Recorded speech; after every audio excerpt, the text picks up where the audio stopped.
Welcome to Surya tutorials. तो students, आज हम लोग जो है क्लास 10th के बायोलॉजी के चैप्टर लाइफ प्रोसेसेस के फर्स्ट लेक्चर के बारे में बात करेंगे, that is nutrition.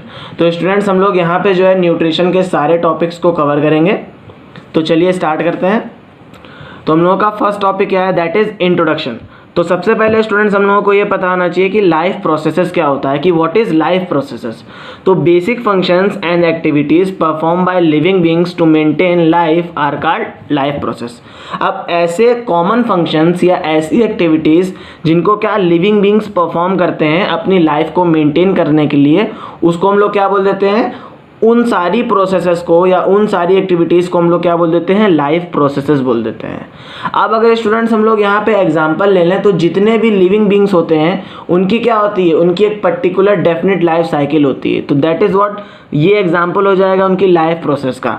They eat food, सारे लिविंग बीइंग्स क्या करते हैं, एनर्जी पे डिपेंड करते हैं, ठीक है। इसी तरीके से अगर हम लोग बात करें तो जितने भी लिविंग ऑर्गेनिज्म हैं उनमें क्या होती है, उनमें ग्रोथ होती है, ठीक है। अगर हम लोग प्लांट्स की बात करें तो वहाँ पे क्या होता है, उनकी लीव्स और उनका साइज इंक्रीज होता है। अगर हम लोग ह्यूमन बीइंग्स की बात करें तो यहाँ पे भी एक पर्टिकुलर टाइम पीरियड तक क्या होता है, ग्रोथ होती है। तो अगर स्टूडेंट्स हम लोग बात करें तो इस चैप्टर में बेसिकली स्टूडेंट्स जो है हम लोग लाइफ प्रोसेस को 4 पार्ट्स में पढ़ेंगे, that is nutrition, respiration, transportation and excretion. तो हम लोगों का फर्स्ट लेक्चर में हम लोग न्यूट्रिशन को कवर करेंगे, सेकंड लेक्चर में रेस्पिरेशन, थर्ड लेक्चर में ट्रांसपोर्टेशन एंड फोर्थ लेक्चर में हम लोग स्टूडेंट्स एक्सक्रीशन को कवर करेंगे। तो अब बात आती है स्टूडेंट्स कि what is the basic requirement for life process. तो कि लाइफ में जितनी भी इंपॉर्टेंट एक्टिविटीज़ हो रही हैं या जो भी फंक्शंस को हम लोग परफॉर्म कर रहे हैं उसमें भी सबसे बेसिक रिक्वायरमेंट क्या है। तो लाइफ प्रोसेस का सबसे बेसिक रिक्वायरमेंट क्या है, दैट इज़ एनर्जी। अब एनर्जी क्या है, विदाउट एनर्जी हम लोग कोई भी लाइफ प्रोसेस को परफॉर्म कर सकते हैं, नहीं कर सकते हैं। तो energy is the basic requirement for any living beings to maintain life process, ठीक है। इसी तरीके से अगर हम बात करें तो एनर्जी स्टूडेंट्स हम लोगों को कहाँ से मिलेगी। अब फूड जो होता है, basically food works as a supplement, या हम लोग ये कह सकते हैं कि जो फूड होता है it works as a fuel. हमारा जो फूड होता है वो एक फ्यूल की तरीके से वर्क करता है, जो कि जितने भी लिविंग बीइंग्स होते हैं उनको क्या करता है, उनको एनर्जी प्रोवाइड करता है, जिससे क्या होता है कि जो भी लिविंग बीइंग्स होते हैं वो अलाइव रहते हैं और लाइफ प्रोसेस, जो भी उनकी लाइफ में प्रोसेसेस हो रही होती हैं, जो भी उनकी लाइफ के कॉमन फंक्शंस होते हैं, वो इस एनर्जी की हेल्प से, मीन्स वो उस फूड की हेल्प से क्या करते हैं, वो लाइफ प्रोसेसेस के सारे फंक्शंस को परफॉर्म करता है। तो स्टूडेंट्स, अब हम लोग जो है अपने part first that is nutrition की तरफ मूव करते हैं। तो यहाँ से हम लोग देखेंगे न्यूट्रिशन के बारे में। तो व्हाट इज़ न्यूट्रिशन, सबसे पहले स्टूडेंट्स हम लोगों को ये पता होना चाहिए कि न्यूट्रिशन क्या होता है। तो it is the process of obtaining the food and utilising it for growth, energy and repairing of tissue and to perform functions of the body.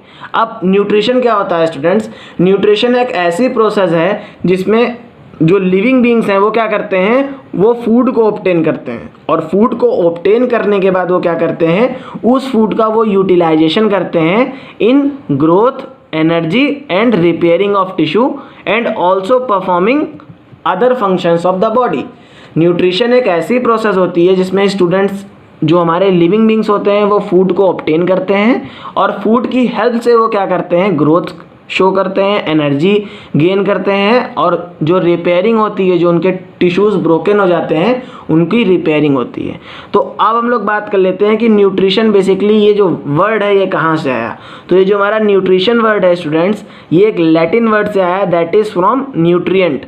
अब न्यूट्रिएंट क्या होता है, हम लोगों को ये पता होना चाहिए स्टूडेंट्स कि न्यूट्रिएंट क्या होता है। तो nutrient is a substance which are used by us as to provide energy. अब न्यूट्रिएंट स्टूडेंट्स क्या होता है, एक ऐसा सब्सटेंस होता है जो हम लोगों को क्या करता है, हम लोगों को एनर्जी प्रोवाइड करता है। अब अगर हम लोग बात करें स्टूडेंट्स तो हमारे न्यूट्रिएंट्स भी 2 टाइप्स के होते हैं, दैट इज़ मैक्रो न्यूट्रिएंट्स और माइक्रो न्यूट्रिएंट्स। तो मैक्रो न्यूट्रिएंट्स स्टूडेंट्स क्या होते हैं, मैक्रो न्यूट्रिएंट्स ऐसे न्यूट्रिएंट्स होते हैं स्टूडेंट्स जो लिविंग बीइंग्स होते हैं उसको लार्ज अमाउंट में गेन करते हैं। दैट इज़, अगर हम लोग उसके एग्जांपल को देखें तो वो प्रोटीन्स होते हैं, कार्बोहाइड्रेट्स होते हैं और फैट्स होते हैं। यहाँ पे अगर हम लोग बात करें माइक्रो की, तो माइक्रो मीन्स क्या होता है, लेस। तो माइक्रो न्यूट्रिएंट्स वो न्यूट्रिएंट्स होते हैं स्टूडेंट्स जो लिविंग बीइंग्स क्या करते हैं, बहुत कम अमाउंट में लेते हैं, that is vitamins and minerals. तो स्टूडेंट्स हम लोग जो है न्यूट्रिएंट्स को 3 ग्रुप्स में भी डिवाइड कर सकते हैं, या हम लोग न्यूट्रिएंट्स को 3 कैटेगरीज में डिवाइड कर सकते हैं कि पहले न्यूट्रिएंट्स जो हम लोगों को क्या करते हैं, एनर्जी प्रोवाइड करते हैं, ऐसे न्यूट्रिएंट्स जो हम लोगों को बॉडी बिल्डिंग में हेल्प करते हैं। तो जो न्यूट्रिएंट्स हम लोगों को एनर्जी प्रोवाइड करते हैं उनको हम लोग एनर्जी गिविंग न्यूट्रिएंट्स बोल देते हैं। जो न्यूट्रिएंट्स हमारी बॉडी बिल्डिंग में हेल्प करते हैं उनको हम लोग क्या बोल देते हैं, बॉडी बिल्डिंग न्यूट्रिएंट्स बोल देते हैं। और ऐसे न्यूट्रिएंट्स जो हमारी ग्रोथ और प्रोटेक्शन में हमारी हेल्प करते हैं उसको हम लोग क्या बोल देते हैं, प्रोटेक्टिव और ग्रोथ रेगुलेट न्यूट्रिएंट्स। तो यहाँ पे हमारे energy giving nutrients carbohydrates and fats होते हैं, बॉडी बिल्डिंग न्यूट्रिएंट्स हमारे प्रोटीन्स होते हैं, और प्रोटेक्टिव और ग्रोथ रेगुलेट न्यूट्रिएंट्स हमारे विटामिन्स एंड मिनरल्स होते हैं। तो यहाँ पे स्टूडेंट्स आप लोगों को समझ में आ गया होगा कि हमारे न्यूट्रिएंट्स क्या होते हैं और न्यूट्रिशन क्या होता है। लेकिन वहीं पे अगर स्टूडेंट्स हम लोग बात करें तो हम लोग जो है अपने न्यूट्रिएंट्स को on the source of origin, जहाँ से उनकी उत्पत्ति हुई है वहाँ से हम लोग उनको 2 टाइप्स में डिफाइन कर सकते हैं, दैट इज ऑर्गेनिक न्यूट्रिएंट्स और इनऑर्गेनिक न्यूट्रिएंट्स। अब ऑर्गेनिक मीन्स क्या होता है, लिविंग। तो ऐसे न्यूट्रिएंट्स जो हम लोगों को कहाँ से मिलते हैं, लिविंग सोर्सेस से मिलते हैं, उनको स्टूडेंट्स हम लोग क्या बोल देते हैं, ऑर्गेनिक न्यूट्रिएंट्स बोल देते हैं। और ऐसे न्यूट्रिएंट्स स्टूडेंट्स जो हम लोगों को नॉन लिविंग सोर्सेस से मिलते हैं उनको हम लोग क्या बोल देते हैं, उन लोगों को हम लोग इनऑर्गेनिक न्यूट्रिएंट्स बोल देते हैं। अगर हम लोग ऑर्गेनिक न्यूट्रिएंट्स का एग्जांपल देखें स्टूडेंट्स तो हमारा फैट्स, कार्बोहाइड्रेट्स और जितने भी हमारे प्रोटीन्स होते हैं ये क्या होते हैं, हमारे ऑर्गेनिक न्यूट्रिएंट्स होते हैं। और अगर हम लोग इनऑर्गेनिक न्यूट्रिएंट्स का एग्जांपल देखें तो जितने भी हमारे विटामिन्स और मिनरल्स होते हैं ये बेसिकली क्या होते हैं, ये नॉन लिविंग सोर्सेस से मिलते हैं। क्योंकि बेसिकली हम लोगों को जितने भी मिनरल्स हैं, मिनरल्स हमारे कहाँ पे होते हैं, रॉक्स में प्रेजेंट होते हैं। तो रॉक हमारा क्या है, रॉक हमारा नॉन लिविंग सोर्स है। इसी तरीके से जो भी विटामिन्स होते हैं वो हम लोगों को कहाँ पे मिलते हैं, वो भी हम लोगों को नॉन लिविंग सोर्सेस से मिलते हैं। तो स्टूडेंट्स अब हम लोग जो है अपने नेक्स्ट टॉपिक की तरफ मूव करते हैं, that is modes of nutrition.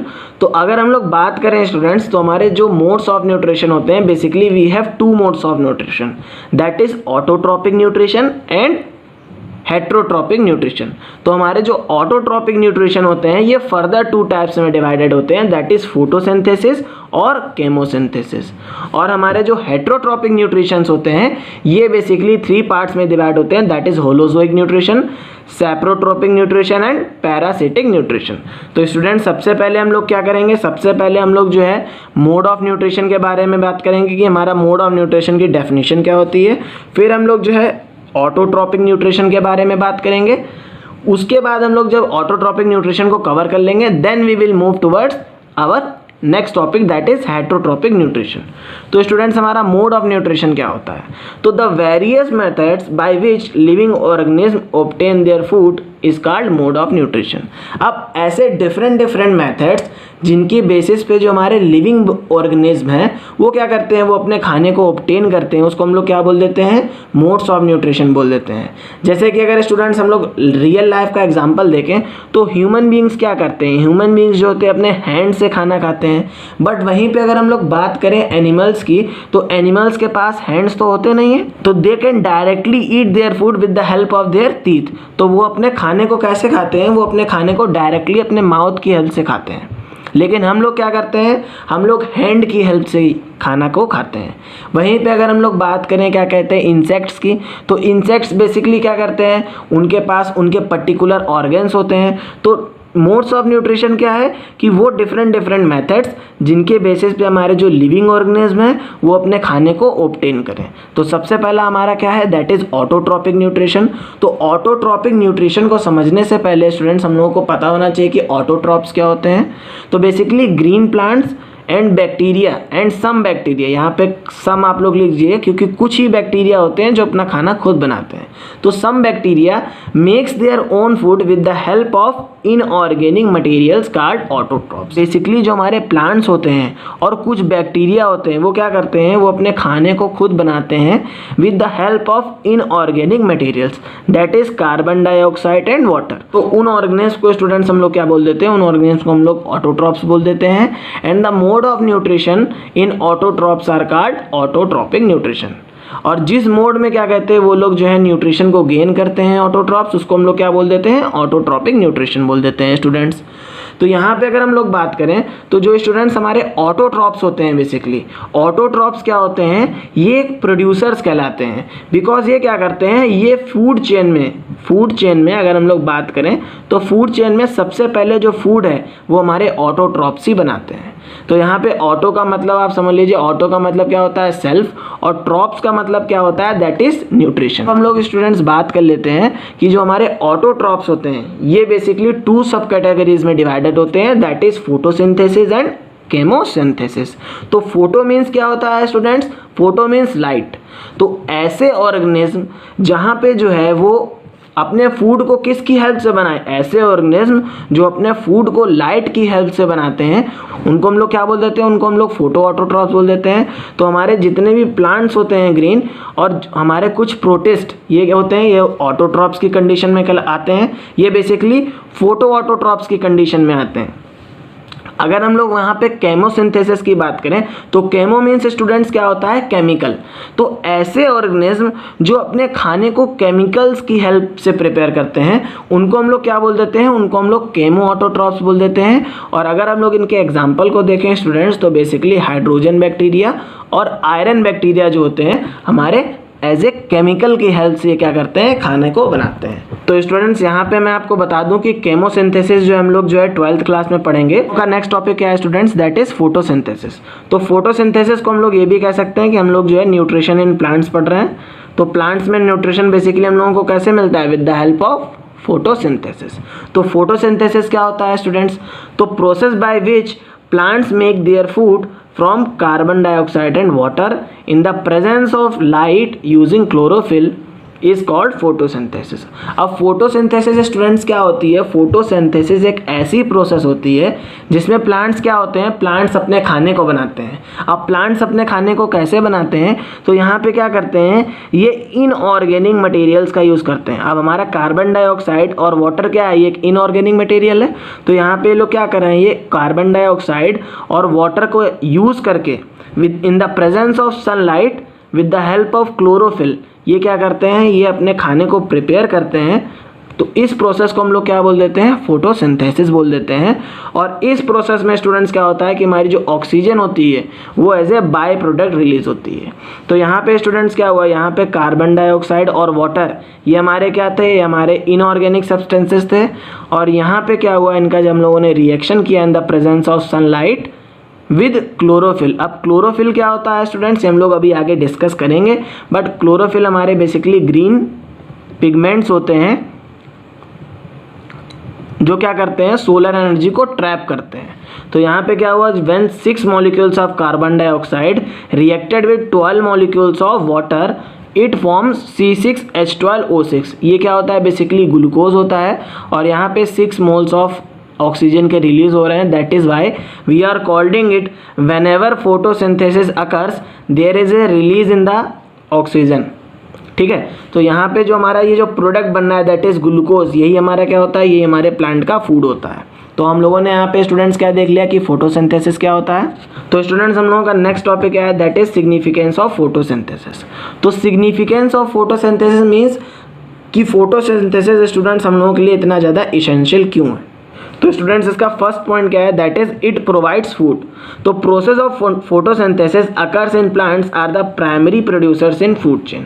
अब फोटोसिंथेसिस स्टूडेंट्स एक ऐसी प्रोसेस होती है जो हमारे प्लांट्स में अकर होती है, और ये क्या करती है, एक प्राइमरी प्रोड्यूसर की तरीके से वह करती है फूड चेन में। मीन्स सबसे बेसिक और प्राइमरी सोर्स क्या होता है हमारे फूड का, वो होते हैं प्लांट्स। प्लांट्स जब फूड को बनाते हैं फिर उसके बाद हमारी फूड चेन आगे स्टार्ट होती है। सेकेंड पॉइंट क्या है students, it is also helpful in the growth and development of plants. कि हमारी जो फोटोसिंथेसिस होती है स्टूडेंट्स, ये बेसिकली हमारे जो प्लांट्स होते हैं उनकी ग्रोथ और उनकी डेवलपमेंट के लिए भी हेल्पफुल होती है। थर्ड पॉइंट क्या है स्टूडेंट्स, क्योंकि अभी हम लोगों ने देखा कि जो फोटोसिंथेसिस हो रही थी वहाँ पे स्टूडेंट्स क्या हो रहा था, oxygen as a by product release हो रही थी। तो हम लोग ये कह सकते हैं कि it converts atmospheric carbon dioxide gas into oxygen with the help of photosynthesis. तो यहाँ पे क्या होता है कि हम लोग फोटोसिंथेसिस की हेल्प से क्या कर रहे हैं, जो हमारे एटमॉस्फेयर में कार्बन डाइऑक्साइड एक हार्मफुल गैस है, हम लोग उसको ऑक्सीजन गैस में कन्वर्ट कर रहे हैं। तो ये भी इसका बहुत ज़्यादा इम्पॉर्टेंट सिग्निफिकेंट रोल है। फोटोसिंथेसिस होती है वो क्या करती है, वो एक रिलेशनशिप इस्टेब्लिश करती है प्रोड्यूसर्स और कंज्यूमर्स के बीच में। Producers produce their own food and consumers क्या करते हैं, कंज्यूमर्स जो होते हैं डायरेक्टली प्रोड्यूसर्स पे डिपेंड करते हैं। तो अगर प्रोड्यूसर्स अपना फूड को प्रोड्यूस नहीं करेंगे तो स्टूडेंट्स कंज्यूमर क्या खाएंगे। तो that's why we can say that the photosynthesis is one of the most important and significant phenomena that occurs in food chain. तो स्टूडेंट्स यहाँ से हम लोगों ने देख लिया कि हमारा जो सिग्निफिकेंस होता है फोटोसिंथेसिस का वो क्या होता है। तो स्टूडेंट्स यहाँ से अगर हम लोग बात करें तो जब हम लोगों ने फोटोसिंथेसिस की रिएक्शन देखी थी तो यहाँ पे हम लोगों ने कौन कौन से रॉ मटेरियल्स को लिया था, that is carbon dioxide gas, water, light और क्लोरोफिल। तो यहाँ पे बेसिकली इन्हीं रॉ मटेरियल्स का यूज़ करके हम लोग क्या करेंगे, हम लोग फोटोसिंथेसिस प्रोसेस को अकर करेंगे। तो सबसे पहले हम लोग देख लेते हैं कि कार्बन डाइऑक्साइड का क्या रोल होता है। तो कार्बन डाइऑक्साइड क्या करते हैं, प्लांट्स जो हैं एटमॉस्फेयर से क्या करते हैं, कार्बन डाइऑक्साइड गैस को एब्जॉर्ब करते हैं with the help of stomata. अब यहाँ पे स्टूडेंट्स एक टर्म आया स्टोमेटा, ये आप लोग 9th क्लास में भी पढ़ चुके हैं, बट हम लोग यहाँ पे समझ लेते हैं कि स्टोमेटा क्या होता है। तो large number of tiny pores on the surface of the leaves called stomata. तो हमारी जो लीफ होती है, सपोज कर लीजिए स्टूडेंट्स ये हमारी क्या एक लीफ है, तो इसकी सरफेस पे जो छोटे छोटे पोर्स होते हैं उनको हम लोग क्या बोल देते हैं, उनको हम लोग स्टोमेटा बोलते हैं।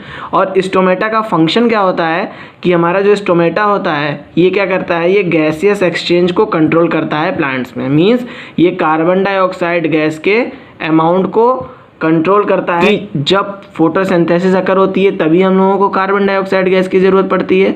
तो तब क्या करता है, ये स्टोमेटा को क्या कर देता है, ओपन कर देता है।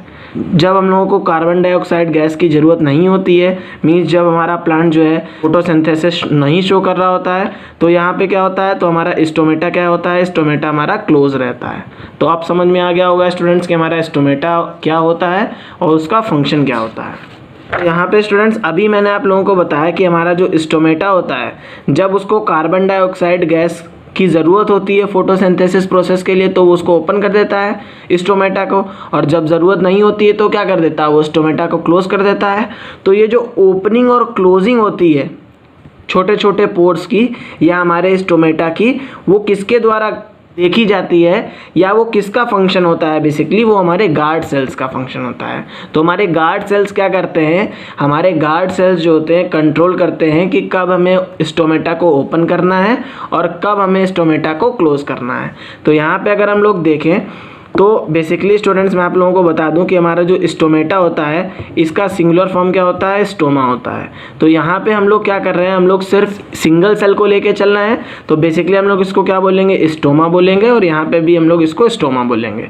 तो ये हमारा क्या हो जाएगा, ओपन स्टोमा हो जाएगा। तो यहाँ पे क्या हो रहा है, यहाँ पे बेसिकली ये जो हमारे ग्रीन कलर के पिगमेंट्स होंगे ये क्या होंगे, क्लोरोप्लास्ट होंगे, और ये हमारे क्या होंगे, ये गार्ड सेल्स होंगे। और ये हमारी क्या होगी, ये जो मेम्ब्रेन देख रहे हैं हमारी क्या होगी, एक मेम्ब्रेन होगी। सिमिलरली स्टूडेंट्स यहाँ पे क्या हो रहा है, यहाँ पे हमारा स्टोमेटा क्या है, ये क्लोज स्टोमेटा की कंडीशन को शो कर रहा है। मीन्स इस कंडीशन में यहाँ पे क्या हो रहा है, इस समय यहाँ पे कार्बन डाइऑक्साइड गैस इंटर नहीं कर रही है। तो अब हम लोग देख लेते हैं स्टूडेंट्स कि हमारा ओपन स्टोमेटा जब होता है, बेसिकली जब हमारा स्टोमेटा ओपन होता है तब इसमें क्या होता है, तब वाटर जो होता है इसके अंदर फ्लो करता है, जिसकी वजह से क्या कर जाता है, ये स्वेल हो जाता है, मीन्स ये फूल जाता है। और यहाँ पे अगर हम लोग क्लोज स्टोमेटा की बात करें तो इस कंडीशन में क्या होता है, यहाँ पे जो वाटर होता है क्या हो जाता है, लॉस हो जाता है, क्योंकि तभी तो ये श्रिंक हो जाता है। अब हम लोग बात करते हैं स्टूडेंट नेक्स्ट रॉ मटेरियल की, दैट इज़ वाटर। तो वाटर का क्या रोल होता है, taken by the plants from the soil through roots. अब हमारा वाटर भी एक इसेंशियल रॉ मटेरियल होता है, और ये प्लांट्स कैसे एब्जॉर्ब करते हैं, ये plants with the help of roots की हेल्प से क्या करते हैं, प्लांट्स जो हैं सॉइल से वाटर को एब्जॉर्ब करते हैं। इसी तरीके से स्टूडेंट्स हम लोग सनलाइट की बात कर लेते हैं। तो सनलाइट क्या होता है, it is basically a form of energy which is taken by plant from the sun. अब सनलाइट क्या है, एक एनर्जी है जो बेसिकली सन प्लांट्स क्या करते हैं, सन से एब्जॉर्ब करते हैं अपने फूड को प्रिपेयर करने के लिए। अब हम लोग देख लेते हैं fourth and the most important raw material, that is chlorophyll. तो क्लोरोफिल क्या होते हैं स्टूडेंट्स, बेसिकली क्लोरोफिल हमारे क्या होते हैं, सेल्स होते हैं, या हम लोग इनको कह सकते हैं ग्रेन सेल्स होते हैं।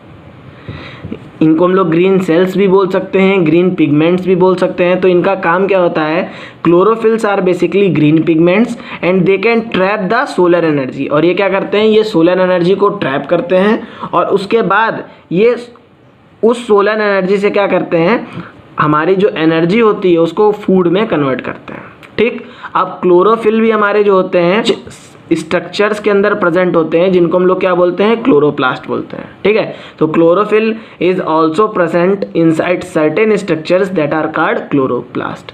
तो बेसिकली अगर स्टूडेंट्स आप लोगों से क्वेश्चन पूछा जाए कि जो हमारी साइट होती है फोटोसिंथेसिस कहाँ पे अगर होती है, तो बेसिकली जो है क्लोरोप्लास्ट के अंदर हमारा क्या होता है, फोटोसिंथेसिस अकर होता है। ठीक, अब यहाँ पे स्टूडेंट्स हम लोग अपने नेक्स्ट टॉपिक की तरफ मूव करते हैं, that is the cross section of a leaf. यहाँ पे आप लोगों की एनसीईआरटी में यहाँ पे 2 डायग्राम्स दिए गए थे, तो मैंने सोचा आप लोगों को एक्सप्लेन कर दूँ। सपोज कर लीजिए स्टूडेंट्स हमारी ये लीफ है, तो हम लोगों ने क्या किया, हम लोगों ने इसको क्रॉस सेक्शनली कट किया, मीन्स हम लोगों ने इसको तिरछा कट किया। तो यहाँ पे जब हम लोगों ने देखा तो बेसिकली हम लोग क्या कर रहे हैं स्टूडेंट्स, इसकी इस लेयर को देख रहे हैं, जहाँ से हम लोगों ने इसको कट किया है तो हम लोग इस लेयर को देख रहे हैं। तो यहाँ पे हमारा क्या हो जाता है, ये हमारी मिड रिब हो जाती है और यहाँ पे जो थ्रेड लाइक स्ट्रक्चर होते हैं उसको हम लोग क्या बोल देते हैं, वेन्स बोल देते हैं। तो स्टूडेंट्स जब हम लोगों ने इसको कट किया तो हम लोगों ने क्या देखा, बेसिकली जो इसकी अपर मोस्ट लेयर थी, अपर मोस्ट लेयर जो थी, जो कि बहुत ही वैक्सी थी, उसको हम लोगों ने क्या बोला, क्यूटिकल बोला। ये कैसी थी, वैक्सी थी, मीन्स चिपचिपी थी। और इसके नीचे हम लोगों को क्या मिला, अपर एपिडर्मिस मिला। इसके नीचे जो हम लोगों को सेल्स मिले दैट इज अपर एपिडर्मिस। अब एपिडर्मिस क्या होता है स्टूडेंट्स, बेसिकली एपिडर्मिस क्या होती है, हमारे सेल की अपर मोस्ट लेयर होती है, मीन्स हमारे सेल की जो स्किन होती है उसको हम लोग क्या बोलते हैं, एपिडर्मिस बोलते हैं। और यहाँ पे अपर लेयर क्या है, मीन्स क्यूटिकल के नीचे हम लोगों को क्या मिला, अपर एपिडर्मिस मिला। और उसके नीचे फिर हम लोगों को स्टूडेंट्स क्या मिले, गार्ड सेल्स मिले। और गार्ड सेल्स के अंदर हम लोगों के क्या प्रेजेंट थे, क्लोरोप्लास्ट प्रेजेंट थे। और यहाँ पे लास्ट में हम लोगों को क्या मिला, लास्ट में हम लोगों को लोअर एपिडर्मिस मिला। तो जब हम लोगों ने इसको इलेक्ट्रॉन माइक्रोस्कोप की हेल्प के बेसिस पे देखा तो हम लोगों को यहाँ पे क्यूटिकल मिला जो कि एक वैक्सी सब्सटेंस था, फिर हम लोगों को अपर एपिडर्मिस मिला, यहाँ पे हम लोगों को गार्ड सेल्स मिले और यहाँ पे हम लोगों को लास्ट में लोअर एपिडर्मिस मिला।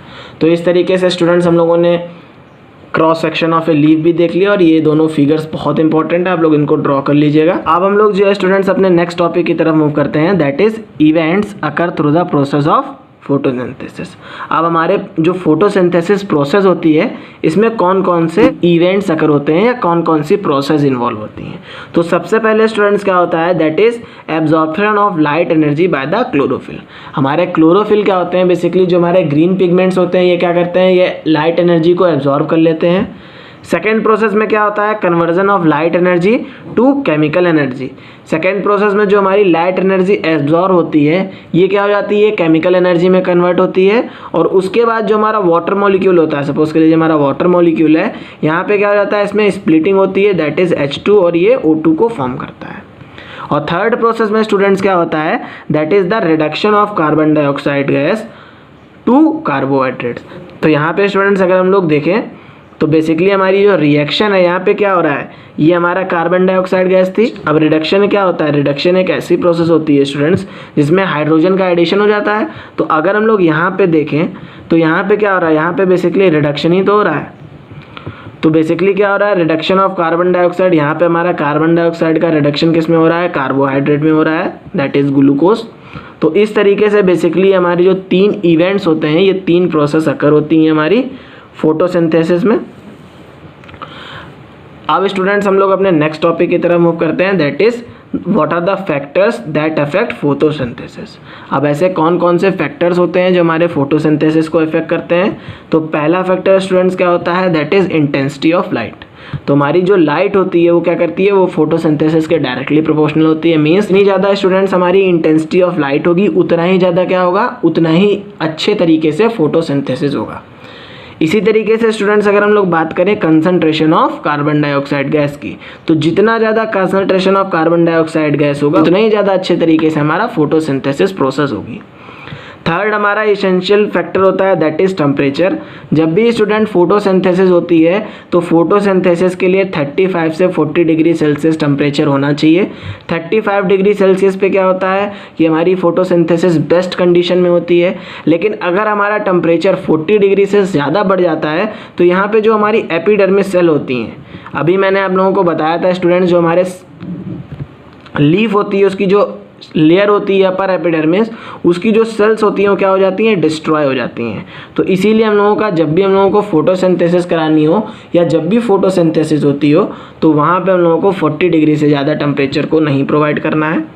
और लास्ट इंपॉर्टेंट फैक्टर क्या होता है, दैट इज़ वाटर। तो वाटर का स्टूडेंट्स हम लोग जो है बेसिकली 0.082% इसका रोल होता है फोटोसिंथेसिस में। यहाँ से स्टूडेंट्स हम लोगों ने क्या किया, यहाँ से हम लोगों ने basically autotrophic mode of nutrition को पूरा कवर कर लिया, दैट इज फोटोसिंथेसिस। कीमोसिंथेसिस में आप लोगों को पहले ही बता चुका था कि कीमोसिंथेसिस हम लोग फर्दर क्लासेस में पढ़ेंगे। अब हम लोग बात करते हैं हेट्रोट्रॉपिक न्यूट्रिशन की। स्टूडेंट्स बेसिकली हेट्रोट्रॉपिक न्यूट्रिशन क्या होता है, तो हेट्रोट्रॉपिक न्यूट्रिशन को समझने से पहले स्टूडेंट्स हम लोगों को ये पता होना चाहिए व्हाट आर हेट्रोट्रॉपिक ऑर्गेनिज्म। तो हेट्रोट्रॉपिक ऑर्गेनिज्म कौन से ऑर्गेनिज्म होते हैं, ऐसे ऑर्गेनिज्म जो अपने खाने को खुद से बना नहीं पाते हैं, उन ऑर्गेनिज्म को हम लोग क्या बोल देते हैं, उन ऑर्गेनिज्म को हम लोग बोल देते हैं हेट्रोट्रॉप्स। तो those organisms which do not make their own food and depend on plants for food called heterotrophs and they are also called consumers। जितने भी हमारे heterotrophs होते हैं ये क्या करते हैं, ये बेसिकली जो है हमारे प्लांट्स पे या फोटो ऑटोट्रॉप्स पे या केमो ऑटोट्रॉप्स पे डायरेक्टली या इनडायरेक्टली डिपेंड करते हैं। तो that's why we are called them consumers. इस वजह से हम लोग इनको क्या बोलते हैं, कंज्यूमर्स बोलते हैं। And the mode of nutrition in which heterotrophs take their food is called heterotrophic nutrition. जिस मोड में क्या कहते हैं, हेट्रोट्रॉपिक ऑर्गेनिज्म जो है फूड को टेक करते हैं उसको हम लोग क्या बोल देते हैं, हेट्रोट्रॉपिक न्यूट्रिशन बोल देते हैं। ठीक है, तो हमारा जो हेट्रोट्रॉपिक न्यूट्रिशन होता है स्टूडेंट्स, ये भी 3 टाइप से होता है। ठीक है, तो सबसे पहले हम लोग बात कर लेते हैं सैप्रोफिटिक न्यूट्रिशन की। तो those organism which get their food from dead and decaying organic matter called saprophytes. तो ऐसे ऑर्गेनिज्म जो अपने फूड को स्टूडेंट्स जो है डेड और डिकेइंग ऑर्गेनिक मैटर या डेड और डिकेइंग मटेरियल से एक्सट्रैक्ट करते हैं या उससे लेते हैं, उसको हम लोग क्या बोल देते हैं, सैप्रोफाइट्स बोल देते हैं। And the mode of nutrition is known as saprophytic nutrition. और जिस मोड में क्या कहते हैं वो जो है उस फूड को लेते हैं उसको हम लोग क्या बोल देते हैं, सैप्रोफिटिक न्यूट्रिशन बोल देते हैं। तो हमारे सैप्रोफिटिक न्यूट्रिशन का स्टूडेंट एग्जाम्पल क्या होते हैं, that is fungi, yeast, mushrooms.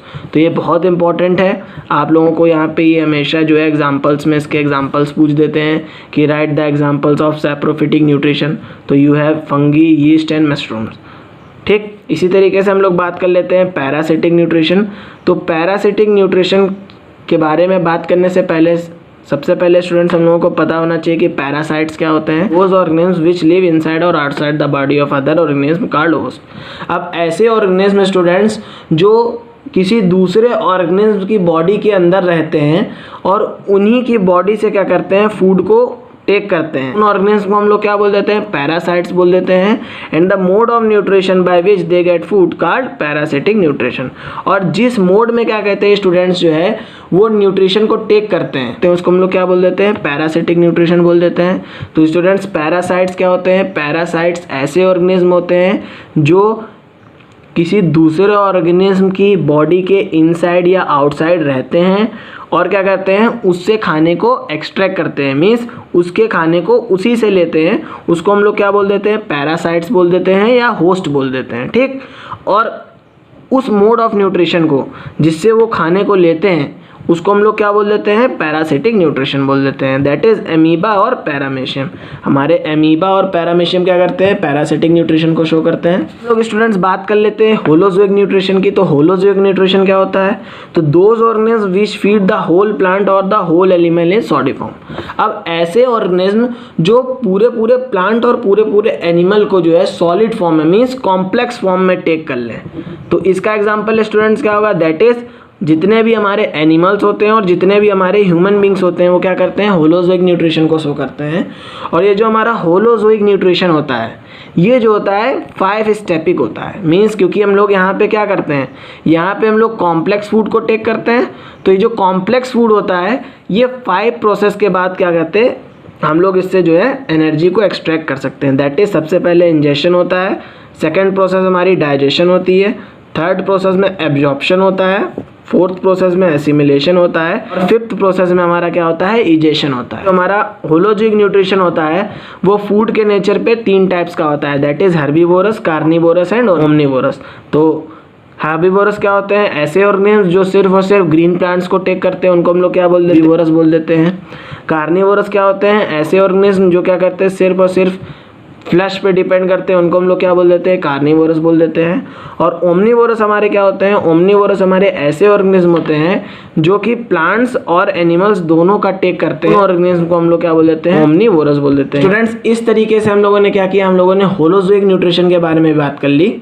तो स्टूडेंट्स, अब हम लोग जो है अपने नेक्स्ट टॉपिक की तरफ मूव करते हैं, that is nutrition in unicellular organism. तो यहाँ पे स्टूडेंट्स हम लोग अमीबा के बारे में बात करेंगे। तो इसके नीचे मैंने अंडरलाइन इसलिए किया है बिकॉज हम लोगों का ये जो अमीबा ये क्या है? एक साइंटिफिक वर्ड है। तो साइंटिफिक वर्ड्स को स्टूडेंट्स हम लोग क्या लिखते हैं? या तो हम लोग उसको जो है इटालियन लैंग्वेज में लिखते हैं, कर्व लिखते हैं टेढ़ा करके, या फिर हम लोग क्या करते हैं? उसके नीचे अंडरलाइन कर देते हैं। ठीक है, तो यहाँ से स्टूडेंट्स हम लोग देख लेते हैं कि हमारा अमीबा क्या है। अमीबा हमारा एक यूनिसेलुलर ऑर्गेनिज्म है जिसकी कोई भी डेफिनेट शेप नहीं होती है। और अमीबा जो है कौन से मोड ऑफ न्यूट्रिशन को शो करता है? It shows holozoic mode of nutrition. So students, अब हम लोग देख लेते हैं कि what are the various steps involves in the process of nutrition of amoeba. तो सबसे पहले तो स्टूडेंट्स हम लोगों को ये पता है कि जो हमारा अमीबा होता है, बिकॉज ये क्या है? ये एक यूनिसेलुलर ऑर्गेनिज्म है। इसके पास क्या होगा? एक सिर्फ एक ही सेल होगा, तो इसका कोई माउथ तो होता नहीं है। तो यहाँ पे इंजेशन कहाँ से होता है? इंजेशन मीन्स क्या होता है? टेकिंग फूड, मीन्स हम लोग किस बेसिस पे फूड को ले रहे हैं। तो यहाँ पे जो है टेकिंग फूड किस तरीके से होती है? बॉडी के कोई भी पार्ट से हो जाती है। तो सबसे पहले मैं आप लोगों को एक एक पॉइंट जो है स्टूडेंट्स एक्सप्लेन करूंगा, और उसके बाद जो है एक एक पॉइंट्स को क्या कहते हैं? फिगर के थ्रू एक्सप्लेन करेंगे। ठीक है, तो यहाँ पे स्टूडेंट्स अगर हम लोग बात करें तो हमारा अमीबा क्या है? सपोज कर लीजिए हमारा एक अमीबा है, क्योंकि इसकी कोई भी डेफिनेट शेप नहीं होती है, और ये क्या होता है? एक यूनिसेलुलर ऑर्गेनिज्म है, तो इसके पास एक न्यूक्लियस रही होगी, तो ये हमारी न्यूक्लियस हो गई। और यहाँ कहीं पे क्या रहा होगा? यहाँ कहीं पे फूड होगा, तो ये हमारा क्या हो गया? फूड हो गया। तो ये तो हमारा फर्स्ट स्टेप हो गया स्टूडेंट्स।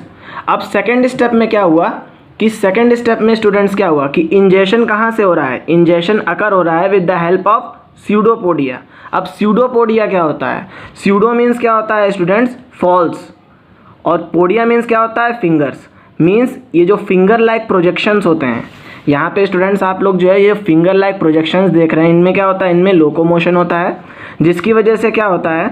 जिसकी वजह से ये क्या कर लेता है? ये फूड को कुछ ट्रैप कर लेता है इस तरीके से। मीन्स हमारा फूड जो है, अब इसने क्या किया? इसके जो फिंगर लाइक प्रोजेक्शंस हैं, these are called the pseudopodia, podia कहलाते हैं।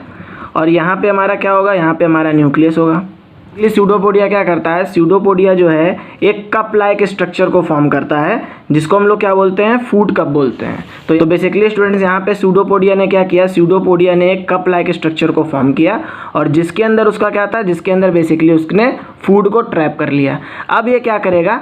अब ये जो है स्टूडेंट्स धीरे धीरे जो है यहाँ पे क्या करेगा? ये अपनी साइज को बढ़ाता जाएगा और इसको क्या कर देगा? बंद कर देगा। थर्ड स्टेप में स्टूडेंट्स क्या होगा कि food is engulfed around a food vacuole where digestion occur. Friends, third step में बेसिकली क्या होता है कि जो हमारा अमीबा होता है ये क्या कर लेता है? ये फूड को अपने अंदर ट्रैप कर लेता है। तो यहाँ पे हमारा क्या हो गया? ये हमारी बेसिकली क्या होती है? फूड वैक्यूल्स होती हैं। तो फूड वैक्यूल्स क्या होती हैं? बेसिकली स्ट्रक्चर्स होते हैं जो क्या करते हैं? फूड को ट्रैप करते हैं। ठीक है, तो यहाँ पे हमारा न्यूक्लियस हो गया और ये फूड वैक्यूल हो गई। इसने क्या किया? इसके अंदर फूड हमारा प्रेजेंट है। अब यहाँ पे स्टूडेंट्स क्या होगा? बेसिकली यहाँ पे हमारा होता है कर डाइजेशन। अब डाइजेशन में बेसिकली क्या होता है? यहाँ पे जो हमारे कॉम्प्लेक्स सब्सटेंसेज होते हैं, जो हमारे जो अमीबा ने फूड टेक किया होता है, वो क्या होता है? कॉम्प्लेक्स नेचर का होता है, तो उसका क्या हो जाता है? ब्रेक डाउन हो जाता है। तो इसके अंदर क्या हो जाता है? ब्रेक डाउन होता है। यहाँ पे स्टूडेंट्स मैंने लिखा भी है कि हमारा जो फूड वैक्यूल है, फूड वैक्यूल के अंदर बेसिकली क्या होता है? Complex substances are broken into simple substances. जो हमारे कॉम्प्लेक्स सब्सटेंसेस होते हैं इनको हम लोग क्या करते हैं? सिंपल सब्सटेंसेस में इनका ब्रेक डाउन किया जाता है। और उसके बाद क्या होता है कि जो भी अनडाइजेस्टेड मटेरियल होता है वो क्या करता है? वो अमीबा अपनी बॉडी से क्या कर देता है? रिमूव कर देता है। तो हम लोग इसको डायग्राम के थ्रू समझ लेते हैं। तो ये हमारा फर्स्ट डायग्राम था, ये हमारा सेकंड डायग्राम हुआ, ये हमारा थर्ड डायग्राम हो गया। और फोर्थ में क्या किया? फोर्थ स्टेप में यहाँ पे इसकी न्यूक्लियस थी, और यहाँ पे क्या हो गया? ये बेसिकली हमारा फूड आ गया। ठीक, और यहाँ पे जो भी अनवांटेड मटेरियल था, सपोज कर लीजिए अनवांटेड मटेरियल था, ये हमारा अनवांटेड मटेरियल था, इसने क्या कर दिया, एक्सक्रीट कर दिया। ठीक है, तो इस तरीके से स्टूडेंट्स क्या होता है, इस तरीके से हमारा अमीबा जो है क्या करता है, न्यूट्रिशन की प्रोसेस को शो करता है। सो स्टूडेंट्स, इस तरीके से हम लोगों ने क्या देख लिया, इस तरीके से हम लोगों ने न्यूट्रिशन इन यूनिसेलुलर ऑर्गेनिज्म देख लिया। तो यहाँ पे बेसिकली 5 स्टेप्स होती हैं और यहाँ पे हम लोगों ने एक एक स्टेप को थॉरोली समझ लिया और उसको फिगर भी देख लिया। तो स्टूडेंट्स, अगर हम लोग पैरामीशियम की बात करें तो पैरामीशियम भी क्या होता है, पैरामीशियम भी हमारा क्या होता है, यूनिसेलुलर ऑर्गेनिज्म होता है, जिसकी क्या होती है, डेफिनेट शेप होती है। बट हमारा अमीबा क्या होता है, उसकी कोई भी डेफिनेट शेप नहीं होती है। तो यहाँ पे स्टूडेंट जो पैरामीशियम है ये क्या करता है, ये फूड को एक स्पेसिफिक स्पॉट तक की जो है लेकर जाता है with the help of cilia. तो ये मोस्ट इंपॉर्टेंट पॉइंट है कि पैरामीशियम में जो है फूड का जो मूवमेंट है वो किसके हेल्प से होता है, तो बेसिकली किसकी हेल्प से होता है, सीलिया की हेल्प से होता है। सीलिया क्या करता है, सीलिया जो है फूड को एक स्पेसिफिक स्पॉट तक की लेके जाता है। ठीक है, तो इस तरीके से स्टूडेंट्स हम लोगों ने न्यूट्रिशन इन यूनिसेलुलर ऑर्गेनिज्म के बारे में बात कर ली। न्यूट्रिशन इन ह्यूमन बींग्स, तो स्टूडेंट्स अभी तक हम लोगों ने न्यूट्रिशन इन प्लांट्स के बारे में बात कर ली, वहाँ हम लोगों ने फोटोसिंथेसिस के बारे में बात करी थी। उसके बाद हम लोगों ने क्या देखा, उसके बाद हम लोगों ने न्यूट्रिशन इन यूनिसेलुलर ऑर्गेनिज्म के बारे में बात करी। तो वहाँ पे हम लोगों ने एमीबा और पैरामीशियम के बारे में बात करी। अब हम लोग जो है न्यूट्रिशन इन ह्यूमन बींग्स के बारे में बात करेंगे, मीन्स अपने न्यूट्रिशन के बारे में बात करेंगे। तो स्टूडेंट्स बेसिकली हम लोग जो होते हैं, ह्यूमन बींग्स जो होते हैं, they are multi cellular organism. ये क्या होते हैं, मल्टी सेलुलर ऑर्गेनिज्म होते हैं। तो यहाँ पे क्या होता है, जो न्यूट्रिएंट्स होते हैं they are absorb by the digestive system. जो हमारे न्यूट्रिएंट्स होते हैं उनको कौन अब्जॉर्ब करता है, उनको डाइजेस्टिव सिस्टम अब्जॉर्ब करता है।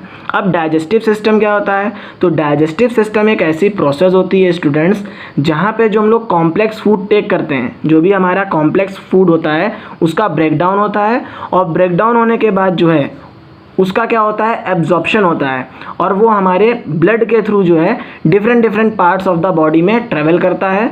और वहाँ पे उसका यूज़ हम लोग किस लिए करते हैं, हम लोग उसका यूज़ जो है एनर्जी के लिए, टिश्यू रिपेयरिंग के लिए और ग्रोथ के लिए करते हैं। और आफ्टर एब्जॉर्प्शन के बाद वहाँ पे क्या हो जाता है स्टूडेंट्स, बेसिकली जो भी अनएब्जॉर्ब्ड होता है, जो भी हमारा जो अनवांटेड मटेरियल है उसका क्या हो जाता है, एक्सक्रीशन हो जाता है। मीन्स उसको हम लोग क्या करता है, हमारी बॉडी क्या करती है, उसको रिमूव कर देती है। तो बेसिकली डाइजेस्टिव सिस्टम स्टूडेंट्स होता है 2 पार्ट से मिलकर बना होता है, that is elementary canal and digestive glands. तो एलिमेंट्री कैनाल में students basically mouth, buccal cavity, oesophagus, liver, stomach और हमारे स्मॉल इंटेस्टाइन और लार्ज इंटेस्टाइन आ जाते हैं। तो यहाँ से स्टूडेंट्स अगर हम लोग बात करें तो बेसिकली फर्स्ट सबसे पहले हम लोग क्या करते हैं, हम लोग खाने को टेक करते हैं। तो हम लोग खाने को कहाँ से टेक करते हैं, हम लोग माउथ की हेल्प से क्या करते हैं, इनटेक ऑफ फूड करते हैं। तो ये हमारा माउथ क्या करता है, यहाँ पे हमारा सबसे पहले खाना पहुँचता है। उसके बाद बकल कैविटी में क्या होता है स्टूडेंट्स, बकल कैविटी में बेसिकली टीथ और टंग प्रेजेंट होती है। तो टीथ क्या करते हैं, टीथ जो है हमारे खाने को ब्रेक डाउन करते हैं और टंग क्या करती है, उस फूड को टेस्ट करती है और उसके बाद क्या करती है, उसको मूव कर देती है ओइसोफेगस में। ठीक है, अब यहाँ पे क्या होगा, अब हम लोगों ने माउथ और बकल कैविटी के बारे में बात कर ली। अब हम लोग स्टूडेंट्स सलाइवरी ग्लैंड्स के बारे में बात करेंगे कि सलाइवरी ग्लैंड्स में क्या होता है। तो यहाँ पे स्टूडेंट्स अगर हम लोग बात करें तो सलाइवरी ग्लैंड्स में क्या होता है, बेसिकली सलाइवरी ग्लैंड्स जो होती हैं हमारी सलाइवा को प्रोड्यूस करती हैं। अब सलाइवा क्या होता है स्टूडेंट, जो हमारा लार होती है उसको हम लोग क्या बोलते हैं, सलाइवा बोलते हैं। ठीक है, तो सलाइवा जो है एक एंजाइम को कंटेन करता है जिसको हम लोग क्या बोलते हैं, सलाइवरी एमाइलेस। ठीक है, जिसको हम लोग टाइलिन भी बोलते हैं। ये क्या करता है, ये फूड को जो है, ये फूड की ब्रेक डाउन करता है। दैट इज़ जो हम लोग फूड टेक करते हैं, हम लोग फूड किस फॉर्म में टेक करते हैं, हम लोग फूड को कॉम्प्लेक्स फॉर्म में टेक करते हैं, that is in the form of starch. और सलाइवा क्या करता है, सलाइवा जो है इस स्टार्च को जो है शुगर की फॉर्म में ब्रेक कर देता है। ठीक है, तो अब हमारा फूड जो है सलाइवरी ग्लैंड की हेल्प से क्या हो जाता है, ब्रेक डाउन हो जाता है और वो कहाँ पे आ जाता है, वो ओइसोफेगस में आ जाता है। ठीक, तो ओइसोफेगस में स्टूडेंट्स क्या होता है, बेसिकली ओइसोफेगस हमारा क्या है, ये आप लोगों को ओइसोफेगस दिख रहा है, तो ये क्या है, ट्यूब लाइक स्ट्रक्चर है। तो ये एक ट्यूब लाइक स्ट्रक्चर है जिसकी लेंथ कितनी होती है, 25 सेंटीमीटर होती है। और ये क्या करता है, ये फूड को टेक करता है माउथ से स्टमक तक की। बेसिकली हमारा ओइसोफेगस कहाँ से कनेक्टेड है, हमारा ओइसोफेगस जो है, ओइसोफेगस हमारा स्टमक से कनेक्टेड है। तो हमारा ओइसोफेगस क्या करता है, ये फूड को जो है स्टमक तक की पहुँचाता है with the help of peristaltic movements. अब यहाँ पे स्टूडेंट्स हम लोग समझ लेते हैं कि पेरिस्टाल्टिक मूवमेंट्स क्या होते हैं। तो बेसिकली स्टूडेंट्स हमारे पेरिस्टाल्टिक मूवमेंट्स क्या होते हैं, सपोज कर लीजिए स्टूडेंट्स ये हमारा ओइसोफेगस है और यहाँ पे हमारा फूड है। तो पेरिस्टाल्टिक मूवमेंट्स में क्या होता है कि जब हमारा फूड यहाँ पे होता है तो ये क्या करता है, ये जो मसल्स होती हैं बेसिकली ये ऊपर से क्या हो जाती हैं, कॉन्ट्रैक्ट हो जाती हैं, यहाँ से कॉन्ट्रैक्ट होने लगती हैं और नीचे क्या हो जाती हैं, ये एक्सपेल कर जाती हैं कुछ इस तरीके से, जिसकी वजह से क्या होता है कि हमारा फूड जो है यहाँ से नीचे ट्रेवल करने लगता है। तो इन मूवमेंट्स को, इन मसल्स के मूवमेंट को हम लोग क्या बोल देते हैं, पेरिस्टाल्टिक मूवमेंट्स बोल देते हैं। तो यहाँ से स्टूडेंट्स हम लोगों ने ओइसोफेगस की बात कर ली। तो अब क्या होता है, ओइसोफेगस से जो है हमारा जो फूड है वो कहाँ पे आता है, स्टमक पे आता है। हमारा स्टमक होता है क्या करता है, ये फूड को रिसीव कर लेता है, it receives the food and mix it with digestive juices. अब डाइजेस्टिव जूसेस कहाँ होते हैं, तो बेसिकली स्टूडेंट्स स्टमक के अंदर हमारे क्या प्रेजेंट होती हैं, हमारी गैस्ट्रिक ग्लैंड्स प्रेजेंट होती हैं। तो ये क्या करती हैं, ये जो है डाइजेस्टिव जूसेस को रिलीज़ करती हैं। उनमें हमारे डाइजेस्टिव जूसेस कौन कौन से होते हैं, दैट इज़ हाइड्रोक्लोरिक एसिड को रिलीज़ करती हैं, पेप्सिन को रिलीज़ करती हैं और म्यूकस को सिक्रेट करती हैं। ठीक फ्रेंड्स, बेसिकली हाइड्रोक्लोरिक एसिड क्या करता है, इट सॉफ्टन्स द फूड, ये क्या करता है, ये फूड को सॉफ्टन्स कर देता है, मीन्स उसको ब्रेक डाउन कर देता है and kills the bacteria of the food. क्योंकि हमारा हाइड्रोक्लोरिक एसिड क्या होता है, ये कोरोडेड नेचर का होता है, बहुत ही हाईली कंसनट्रेटेड होता है। तो बेसिकली होता क्या है, वो क्या कर देता है, जो भी हमारे फूड में बैक्टीरिया प्रेजेंट होते हैं उनको किल कर देता है और हमारा, जिसकी वजह से क्या होता है, जो हमारा फूड होता है ये क्या हो जाता है, ये एसिडिक मीडियम नेचर को शो करने लगता है। तो यहाँ से स्टूडेंट्स हम लोग बात करें तो हमारी जो गैस्ट्रिक ग्लैंड्स होती हैं वो क्या करती हैं, वो पेप्सिन को रिलीज़ करती हैं। तो पेप्सिन का काम क्या होता है, हमारा पेप्सिन जो है प्रोटीन को किस में कन्वर्ट कर देता है, ये प्रोटीन को जो है एमिनो एसिड्स में ब्रेक कर देता है। तो यहाँ से जो भी हमारे प्रोटीन्स होते हैं हमारे फूड में, with the help of pepsin ये क्या हो रहा है, ये पेप्टोन्स और प्रोटियोसिस में कन्वर्ट हो रहे हैं। तो पेप्टोन्स और प्रोटियोसिस स्टूडेंट्स हमारे क्या होते हैं, ये एमिनो एसिड्स होते हैं। ठीक, अब हम लोग जो है थर्ड पॉइंट की बात करते हैं, दैट इज़ म्यूकस। तो हमारी जो गैस्ट्रिक ग्लैंड्स होती हैं क्या करती हैं, ये म्यूकस को भी सिक्रेट करती हैं। तो म्यूकस का क्या रोल होता है स्टूडेंट्स, तो म्यूकस जो है स्टूडेंट्स, जो हमारी गैस्ट्रिक ग्लैंड्स हाइड्रोक्लोरिक एसिड्स और जो पेप्सिन एंजाइम को सिक्रेट करती हैं उससे हमारे स्टमक को प्रोटेक्ट करता है। क्योंकि जो हमारे हाइड्रोक्लोरिक एसिड होता है वो क्या करता है, वो कहीं हमारी स्टमक की लेयर को कोरोडेट ना कर दे, तो जिसकी वजह से क्या होता है, म्यूकस, जो हमारी गैस्ट्रिक ग्लैंड्स होती हैं वो म्यूकस को सिक्रीट करती हैं और ये हमारे स्टमक की जो वॉल होती है, स्टमक का जो आउटर कर्व होता है उसमें क्या कर देती हैं, एक लेयर सी फॉर्म कर देती हैं। तो कभी कभी स्टूडेंट्स आप लोगों ने देखा होगा कि लोगों के स्टमक होता है उसमें क्या हो जाते हैं, पेप्टिक अल्सर्स हो जाते हैं। तो उस कंडीशन में क्या होता है स्टूडेंट्स कि उनकी बॉडी जो होती है वो म्यूकस को, या हम लोग ये कह सकते हैं कि जो उनकी गैस्ट्रिक ग्लैंड्स होती हैं वो म्यूकस को फॉर्म नहीं करती हैं। तो जब वो म्यूकस को फॉर्म नहीं करती हैं फ्रेंड्स, क्या होता है, जो उनका स्टमक होता है हाइड्रोक्लोरिक एसिड की वजह से वहाँ पे क्या हो जाते हैं, अल्सर्स प्रोड्यूस हो जाते हैं, छाले हो जाते हैं। ठीक, तो अब हम लोग बात करते हैं स्टूडेंट स्मॉल इंटेस्टाइन। तो यहाँ से स्टूडेंट्स हमारा जो फूड था, स्टमक से हमारा फूड जो था, अब ये कहाँ पे पास आउट होगा, हमारा जो फूड था डायरेक्टली अब ये स्मॉल इंटेस्टाइन में पहुँच जाएगा। स्मॉल इंटेस्टाइन में जैसे हमारा फूड पहुँचेगा तो वहाँ पे लीवर का क्या रोल होगा, वैसे ही तुरंत हमारा लीवर जो है बाइल जूस और बाइल साल्ट को प्रोड्यूस करने लगेगा। ठीक, यहाँ पे आप लोग देखिए, ये फूड हमारा स्मॉल इंटेस्टाइन में पहुँचेगा, हमारा लीवर का क्या रोल लगा, ये बाइल जूस और बाइल साल्ट को प्रोड्यूस करने लगेगा। तो स्टूडेंट्स बेसिकली बाइल जूस का क्या रोल होता है, तो बाइल जूस जो होता है, जो हमारा स्टमक से एसिडिक फूड हम लोगों को मिल रहा था उसको क्या कर देता है, उसको एल्कलाइन नेचर कर देता है। और जब हमारा हम लोगों को पता है कि जब एसिड और अल्कली रिएक्ट करते हैं, मींस जब एसिड और बेस रिएक्ट करते हैं तो क्या कर देते हैं, वो न्यूट्रलाइजेशन रिएक्शन को शो कर देते हैं। तो यहाँ पे बाइल जूस का रोल क्या होता है कि ये फूड को क्या कर देता है, न्यूट्रलाइज कर देता है, उसके इफेक्ट को न्यूट्रलाइज कर देता है। और बाइल साल्ट क्या करता है, बाइल साल्ट जो है लार्ज फैट ग्लोब्यूल्स को क्या कर देता है, ये ब्रेक कर देता है। जो बड़े बड़े फैट के ग्लोब्यूल्स मॉलिक्यूल्स होते हैं उनको क्या कर देता है, छोटे छोटे मॉलिक्यूल्स में ब्रेक कर देता है। तो इस प्रोसेस को हम लोग क्या बोल देते हैं, इस प्रोसेस को स्टूडेंट्स हम लोग इमल्सिफिकेशन बोल देते हैं। अब क्या हुआ, लीवर ने स्टूडेंट्स हमारे बाइल जूस और बाइल सॉल्ट को प्रोड्यूस किया। तो यहाँ से स्टूडेंट्स लीवर ने क्या किया, यहाँ से स्टूडेंट्स लीवर ने बाइल जूस और बाइल सॉल्ट को प्रोड्यूस किया। और गॉल ब्लैडर का क्या रोल होता है, गॉल ब्लैडर जो है बाइल जूस और बाइल सॉल्ट को क्या कर देता है, स्टोर करता है। ठीक, तो यहाँ से हम लोगों ने लीवर और गॉल ब्लैडर का रोल देख लिया। अब हम लोग बात करते हैं पेनक्रियाज की। तो पेनक्रियाज का क्या रोल होता है, तो स्टूडेंट्स बेसिकली जो पेनक्रियाज होती हैं ये क्या करती हैं, ये दो एंजाइम को रिलीज़ करती हैं जो हमारे फूड को क्या कर देते हैं, ब्रेक डाउन कर देते हैं, बिल्कुल ब्रेक कर देते हैं सिंपलर पार्ट्स में। तो ये कौन कौन से एंजाइम्स होते हैं, दैट इज ट्रिप्सिन। तो अभी हम लोगों ने किसके बारे में बात करी थी, पेप्सिन। तो पेप्सिन का रोल क्या था, ये भी क्या कर रहा था, ये प्रोटीन को अमीनो एसिड्स में कन्वर्ट कर रहा था। तो यहाँ पे क्योंकि ट्रिप्सिन और पेप्सिन एक ही तरीके के साउंड आप लोगों को दिख रहे होंगे, तो ट्रिप्सिन का वर्क क्या होता है, ये भी प्रोटीन को अमीनो एसिड्स में ब्रेक करता है। इसी तरीके से अगर हम लोग बात करें लाइपेज की, तो लाइपेज क्या करता है, ये जो है फैट को फैटी एसिड्स और ग्लिसरॉल में कन्वर्ट कर देता है। स्टूडेंट्स होता है क्या है, बेसिकली जो हमारा फूड था वो फाइनली जो है स्मॉल इंटेस्टाइन में फैटी एसिड्स, ग्लिसरॉल और एमिनो एसिड्स की फॉर्म में पहुंचता है। तो अब हम लोग बात कर लेते हैं स्टूडेंट्स स्मॉल इंटेस्टाइन की। तो स्मॉल इंटेस्टाइन में स्टूडेंट्स बेसिकली क्या होता है, स्मॉल इंटेस्टाइन जो होती है site of complete digestion, basically यहाँ पे कंप्लीटली डाइजेशन हो जाता है और उसके बाद क्या होता है कि हमारा एब्जॉर्प्शन भी होता है। ठीक, तो अब हम लोग इसमें बात कर लेते हैं विली की। विली क्या होती हैं, तो these are the finger like projections inside the small intestine. Suppose कर लीजिए हमारी क्या है, एक स्मॉल इंटेस्टाइन है, तो इसमें जो फिंगर लाइक प्रोजेक्शंस आपको दिख रहे हैं ये क्या है, हमारे ये विली हैं। ठीक है, तो ये क्या करते हैं, ये इंक्रीज कर देते हैं सरफेस ऑफ एब्जॉर्प्शन। अब हम लोगों का जो फूड डाइजेस्ट हो गया, तो स्मॉल इंटेस्टाइन क्या करती है, फूड से जो भी न्यूट्रिएंट्स होते हैं उनको एब्जॉर्ब करती है।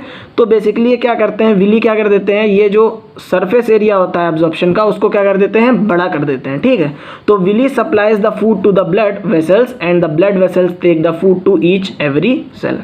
तो हमारी जो विलीज होती हैं क्या कर देती हैं, फूड को जो है ब्लड वेसल्स तक की पहुंचाती हैं और ब्लड वेसल क्या करते हैं, ब्लड वेसल जो है फूड को हर एक सेल तक की पहुंचाते हैं और यहीं से जो है स्टूडेंट्स हमारी एब्जॉर्प्शन की प्रोसेस कंप्लीट हो जाती है। ठीक है स्टूडेंट्स, बेसिकली अब हम लोगों ने क्या देख लिया, हम लोगों ने स्मॉल इंटेस्टाइन के बारे में बात कर ली।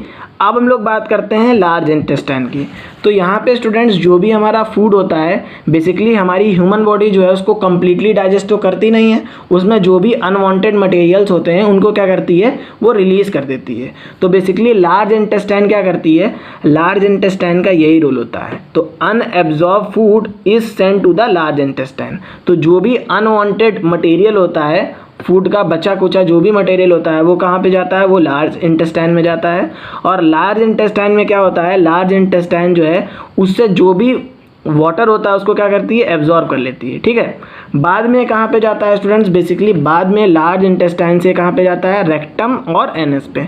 तो रेक्टम में क्या होता है स्टूडेंट्स, बेसिकली रेक्टम में हमारा जो भी अनवांटेड मटेरियल है, अनवांटेड मटेरियल होता है हमारी बॉडी का, वो क्या हो जाता है, स्टोर हो जाता है। इसी को हम लोग क्या बोलते हैं, फीसेस बोलते हैं। ठीक है, एनएस क्या करता है, बेसिकली एनएस जो होता है जो भी हमारा अनअब्जॉर्ब फूड होता है उसको जो है बॉडी से रिमूव कर देता है। ठीक है, हेल्प ऑफ एनएस, एनएस की हेल्प से क्या होता है स्टूडेंट, जो भी हमारी बॉडी का अनवांटेड मटेरियल होता है वो रिमूव हो जाता है। तो बेसिकली लार्ज इंटेस्टाइन में क्या हो रहा है, बेसिकली लार्ज इंटेस्टाइन में स्टूडेंट्स हमारा क्या हो रहा है, एक्सक्रीशन हो रहा है। ठीक है, तो यहाँ पे स्टूडेंट्स हम लोगों ने holozoic mode of nutrition, basically हमारे जो ह्यूमन बींग्स थे वो भी क्या करते हैं, वो भी holozoic mode of nutrition show करते हैं। तो हम लोगों ने यहाँ पे इंजेशन के बारे में बात कर ली। फिर हम लोगों ने देखा क्या हो रहा है, हमारा जो फूड था उसका डाइजेशन हुआ, डाइजेशन के बाद स्मॉल इंटेस्टाइन में क्या हुआ, उसका एब्जॉर्प्शन हुआ और एसिमिलेशन हुआ। डिफरेंट डिफरेंट पार्ट्स में हमारी जो फूड था उसको क्या किया गया, भेजा गया with the help of blood vessels. और लास्ट में हमारी जो लार्ज इंटेस्टाइन थी उसने क्या किया, उसने जो भी अनवांटेड मटेरियल था उसको क्या कर दिया, एक्सक्रीट कर दिया। तो इस तरीके से स्टूडेंट्स हम लोगों ने जो है न्यूट्रिशन इन ह्यूमन बींग्स के बारे में भी बात कर ली। तो इस तरीके से स्टूडेंट्स बेसिकली हम लोगों ने क्या किया, हम लोगों ने जो है लाइफ प्रोसेसेस के फर्स्ट पार्ट को कंप्लीट कर लिया, दैट इज न्यूट्रिशन। हम लोग अपने नेक्स्ट लेक्चर में जो है रेस्पिरेशन के बारे में बात करेंगे। तो अगर आप लोगों को ये वीडियो अच्छा लगा हो तो प्लीज़ चैनल को सब्सक्राइब करें, वीडियो को शेयर करें और कमेंट करें। थैंक्स।